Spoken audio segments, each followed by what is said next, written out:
Femi was a man blessed with almost everything a young man could ask for. He was extremely handsome, highly intelligent, and incredibly wealthy. His charm was magnetic, his smile disarming.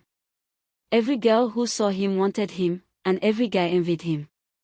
What nobody knew was that behind Femi's charismatic facade lurked a sinister secret. Femi wasn't just a smooth-talking gentleman, he was a cold-blooded killer. Femi had been harvesting the organs of women he dated for years, using his medical expertise as a doctor to carefully orchestrate his crimes. His plan was flawless. He'd lavish his new girlfriends with money, gifts, and attention, making them feel like they were in a paradise.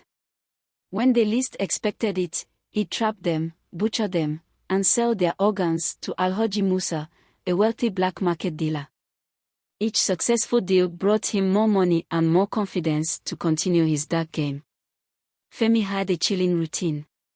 Once a girlfriend fell for his charms, he'd invite her to his lavish house and use the same tactic. He'd ask her to fetch a gift from his bedroom, knowing she'd fall into a deep, hidden pit he had prepared.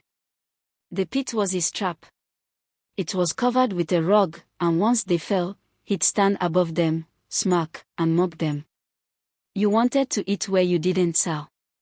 Now, this is your harvest, he'd say before pulling out his pistol and ending their lives. As a doctor, Femi expertly harvested their organs and sold them for millions. After each deal, he'd celebrate by spending 10% of his earnings at the club, where he'd invariably attract another victim. For years, this continued. Femi's charm was his greatest weapon, and no one suspected a thing. But then he met Amarachi. Amarachi was beautiful, vibrant, and ambitious. Like all the others, she was smitten with Femi's looks and wealth. Femi used his usual tactics to woo her: expensive dates, luxurious gifts, and sweet promises. Amarachi couldn't believe her luck. She would pray every night, "God, let this man marry me." One day, Amarachi told Femi she wanted the newly released iPhone 16. Femi saw this as the perfect opportunity. He promised to get the phone for her within the week. Meanwhile, Amarachi visited Femi's house and decided to take a bath. While in his room, she accidentally knocked over a box and noticed something strange. It was a toe, human, cold, and decayed. Horrified, Amarachi quickly put it in her bag and pretended everything was fine. When she got home, she examined the toe again, her heart pounding with fear. She realized something was very wrong with Femi. Yet, she couldn't leave him. His wealth and the way he treated her were too tempting. She decided to stay and act normal, biding her time until she could figure out what to do. Meanwhile, Femi prepared his trap. In his bedroom, he dug a deep pit and covered it with a rug. He placed the iPhone 16 on top, knowing Amarachi would fall for it. On the day he got the phone, he called Amarachi and said, "I have the iPhone for you. Don't tell anyone you're coming, and make sure you don't bring a phone with you." Amarachi was alarmed. Why didn't he want her to bring a phone? She remembered the toe and knew she needed a plan. She borrowed a small phone from her best friend and shared her location with her before leaving. Amarachi arrived at Femi's house, pretending to be excited about the phone.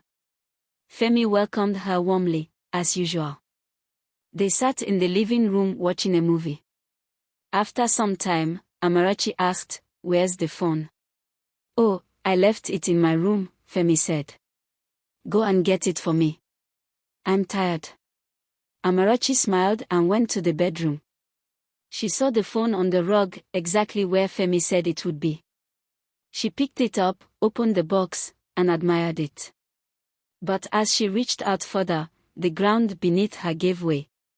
She fell into the pit, landing hard with the phone still in her hand. Realizing what had happened, Amarachi's fear turned to horror.